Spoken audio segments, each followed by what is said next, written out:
Welcome yet again to another Mind Prosperity video. Thank you so much for watching. We are so excited to see you. My name is Albert Villa and we are a company that focuses on mental wealth. And we really love to focus on things such as emotional intelligence. So thank you so much for watching. Thank you so much for being here. I'm going to ask you to share this video. Also share it on your social media platforms such as Facebook. Please like, please subscribe, ring the bell for notifications. That will really help us. Also, I do sessions on emotional intelligence in the workplace. You will see our booklet on the screen that I'm doing. If you are interested in our teachings and trainings on emotional intelligence in the workplace, you can contact me on my email address. There was a teaching that said if your emotional intelligence increase by 5 points, your life quality increases by 72%. And we've just seen over and over what a massive influence it has in businesses when people start to work on their emotional intelligence. And also I do individual sessions, individual counseling sessions. So if you want to do individual counseling sessions, please contact me also on my email address that's on the screen. We normally use Zoom, but then we can use other platforms as well to do the social media sessions.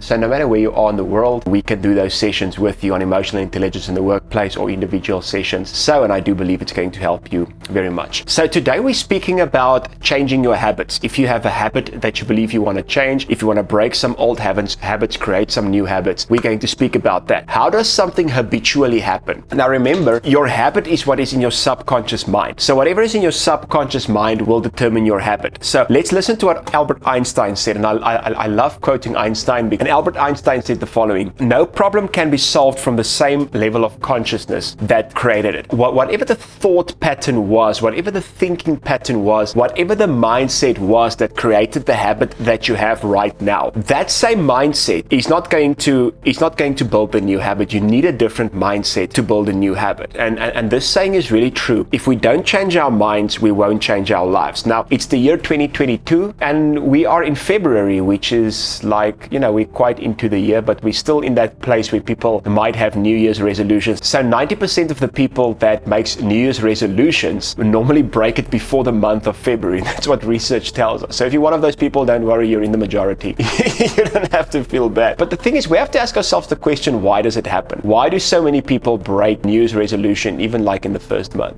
Because here's the thing, your habit doesn't change with a new year. Your habit changes with a new mind. And if you don't know how to build new habits, break old habits, you're gonna stay in the same pattern the whole time. And I think this message was also, or this teaching of today was also inspired by a series I did. So if you haven't watched the series, we have a 4-part series on reinventing your body. It's about binge eating, overeating. If you're struggling with eating, this is why I'm actually doing this thing about habit. It was inspired by that. But this is not about eating habits. This is about any habit that you either want to form or break. So remember, you cannot create a new habit from the same state of mind that built the old one. You do need a new mindset. Richard Buckminster Fuller said, never change things by fighting the existing reality. To change something, build a new model that makes the existing model absolute. If you have a habit that you don't want there, this is what he's saying. Don't try to fight and destroy that habit. It doesn't work. You have to create something new, or you have to replace it with something new. Now, one habit should be replaced with another habit. I'm not saying that you should replace a new addiction with an existing addiction with a new addiction, because we're not speaking about addiction, we're speaking about habit, and sometimes they go hand in hand, but all addictions are bad, not all habits are bad. So if you want to break an old habit, you have to replace it with a new habit. You have to replace it with a new mindset. You have to replace it with a new thinking pattern. And how do we do that? We do that by changing our subconscious mind. By changing our subconscious mind, Von Neumann said the following about the conscious mind. So let's start with the conscious mind. He said your conscious mind rules 5 to 10% of your life, and your conscious mind in your life involves short-term thinking, willpower, logical thinking, and critical thinking. What I want to say about the conscious mind is it includes a lot your 5 senses. So what you see around you, what you can touch, taste, feel, all your 5 senses, your logic, your thinking, your immediate environment, that is in your subconscious mind. But that rules 5 to 10% of your life. A lot of times when people want to do something, they have a new goal, they have a new desire, they have a new resolution, if we can say it like that, they normally do it from the conscious mind. But because the conscious mind only runs 5 to 10% of your life, it's not a permanent change. And that's why I say we have to change the level of consciousness. Now, Von Neumann also said about the subconscious mind that it rules 90 to 95% of your life, and this involves beliefs, emotions, habits, values, protective reactions, long-term memory, imagination, intuition. So this has got a lot to do with emotion, with feeling, with imagination, with creativity, very, very emotional feeling part of the mind that's in your subconscious. So how do you build a new habit? How do you create a new habit? You have to get it into your subconscious. So what is the subconscious? Bob Proctor actually spoke about this and he called it paradigms. And this is what he said about paradigms. He said it's a mental program that has almost exclusive control over habitual behavior, and almost all of our behavior is habitual. If you want to change your future, you want to change your life, you have to change your habit. How do you know what's in your subconscious mind? You know it's in your subconscious mind just by looking at what you habitually do. What do you do out of habit? What do you do naturally? That is a picture of what's in your subconscious mind right now. And the exciting thing is you can change that. The great thing is you can change that. You're not stuck. You know, so many people think they are stuck because of biology or because of neuroreductionism. You know, this is my mind and this is my brain and it's never going to change. No, your mind can change, but it's not going to change accidentally. It's only going to change intentionally. If you want to, like I said, if you want to break an old habit, you have to replace it with some new ones. And how do you do that? You have to change your subconscious mind. That has to do with your beliefs, your imagination, your emotion, your feeling, and it includes all of those things. The conscious mind can accept and reject, but the subconscious mind will take whatever the conscious mind gives it. When a baby is born, the conscious mind does not yet have the ability to accept or reject, meaning it will take whatever the environment gives it. Let me use an example. If I say to you, you are stupid, your conscious mind can now choose, do I accept that or do I reject it? Because your conscious mind has a filter. Whatever I say to you in your senses, whatever you see, you have the ability now to say, yes, I agree, I'm stupid, I accept it. Or you can say, no, I'm not stupid, I'm smart, clever, I'm intelligent, I reject that. The conscious mind can do that, but the subconscious mind doesn't have that filter. The subconscious mind will take whatever the conscious mind gives it. Meaning, if I say you are stupid and you say I agree, it immediately goes into your subconscious mind. If I say you are stupid and you say no, I disagree, it throws it out. Now, like I said, a child, infant, baby, at a young age, your conscious mind doesn't yet have that ability to accept or reject. So everything that a child is grown up with or is used to as they were growing up in their environment, that immediately goes into their subconscious mind. So if a child hears you're stupid, they don't have the ability yet to accept or reject, so it goes into their subconscious mind. If a child hears you clever, they don't have the ability to accept or reject yet, it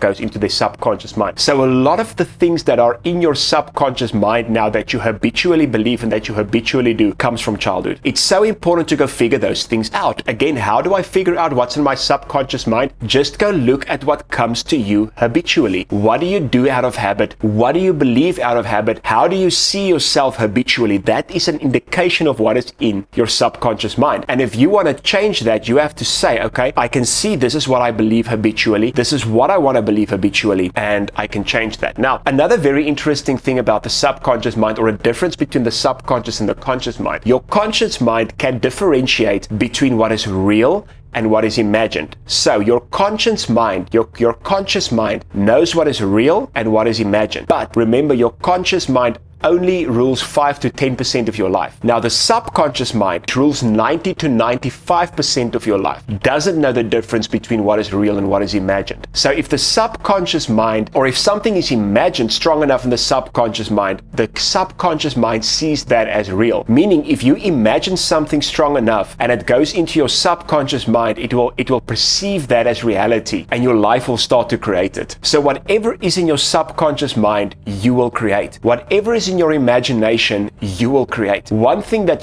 psychologists have disagreed on many things over the years, but one thing that psychologists never disagreed on is where your mind goes, your life will follow. Now, I'm going to give you 3 things today that's going to help you to change your habit, or to bring change in your subconscious mind. Hope you are ready. So number 1, know what needs to be fixed in your mindset. Now, have you ever thought about what a mindset is? Think about that word set. If you look at a watch, you set your alarm clock. If you set it for 6 o'clock, some people are watching me. No, bro, I wake up at 4 o'clock. Good for you.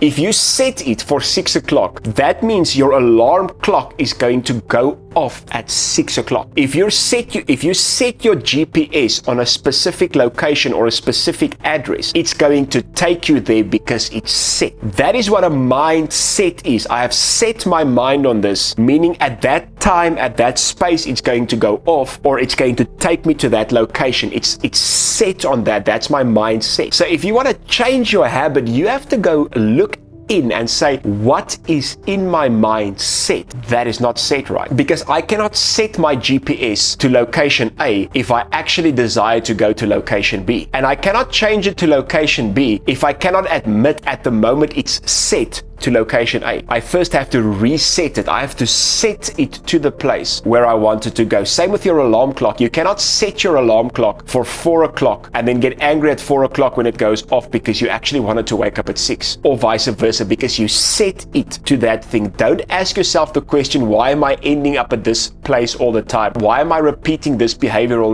the time? Why am I repeating these feelings all the time? Because your mind is set on it. You have to go look, where is my mind set wrong? But how do I know, you might say? How do I know what my mind is set to? Go look at what you do habitually. Go look at how you feel habitually. Go look at where you end up habitually. Your subconscious mind is set to that. Even if in your conscious mind you want something else, if you end up at the same place the whole time, your subconscious mind is set to that. If you want a wife and you've had 10 girlfriends in the last year, don't blame your girlfriends. Your mind is set to that. If you want a steady job but you had 10 jobs in the last year, don't blame your boss. Your mind is set on that. If you and I said this in the previous message, if you want to stop overeating but you overeat every day, don't blame the restaurants, don't blame your appetite. Your mind is set on that. You have to reset it. Just like you have to set your alarm clock, just like you have to set your GPS, you have to set your mind the whole time. Otherwise, it's going to stay at the same place. Number 2, know what you need to put into your mind that is not a habit yet. So number 1 basically says, go figure out what is there that shouldn't be there. Number 2 basically says, go figure out what is not there that should be there. Like I said, you know something is a habit if you automatically start doing it. If there are some things in your life that you want, ask yourself the question, is this thing automatically in my imagination? Is this thing automatically in my beliefs? Is this something that I automatically do? If it's not, you can say, this is in my conscious mind, which rules 5 to 10% of my life, but it's not in my subconscious mind because it's not habit yet. Okay, you guys get what I'm saying. And one thing that I do like when it comes to what do I want in my subconscious mind, I love to write it down. I will write the same thing down every single day if I want to. So write it down. If there's some things that you want as a habit in your subconscious mind, go write it down. Even if you don't have to write it over and over, go think about it, go imagine it, and eventually it will get there. And this brings me to my 3rd and final point. How do you create a new habit? Repetition. You have to repeatedly, over and over, think about, imagine, feel that thing that you want in your life. It doesn't help you say, okay, I'm going to write this down once, I'm going to think about it once, I'm going to imagine it once, I'm going to try it once. It's not going to go into your subconscious like that. It's not going to become a habit like that. You have to do it over and over and over again. Repetition is an extremely important thing when it comes to forming new habits. Now, think about your age. Let's use mine. I'm 33 years old now. So for 33 years, my mindset has been shaped in a certain way. Now, I'm not going to change my mindset. I'm not going to change my subconscious mind by one thought or by one idea. I have to repeat that thing over and over and over again. I have to see it in my imagination over and over and over again. I have to set my mind on it over and over and over again until it becomes a habit. And now, if we don't get this realization, we are going to make plans, we are going to set goals, we are going to have resolutions, but we are going to have the same goals, same plans, same resolutions year after year for the rest of our lives, and nothing is going to change because habit doesn't change. And how does habit change? Changing your subconscious mind. I want to end with this quote from Muhammad Ali. Muhammad Ali said, "It is the repetition of affirmation that leads to belief. And once that belief becomes a deep conviction, things begin to happen." What is a deep conviction? My subconscious mind is convicted about this. Well, I hope this helped you. I hope this helped you to form some new habits and to do some new things. From Mind Prosperity, we love you and we will see you in our next videos. Goodbye.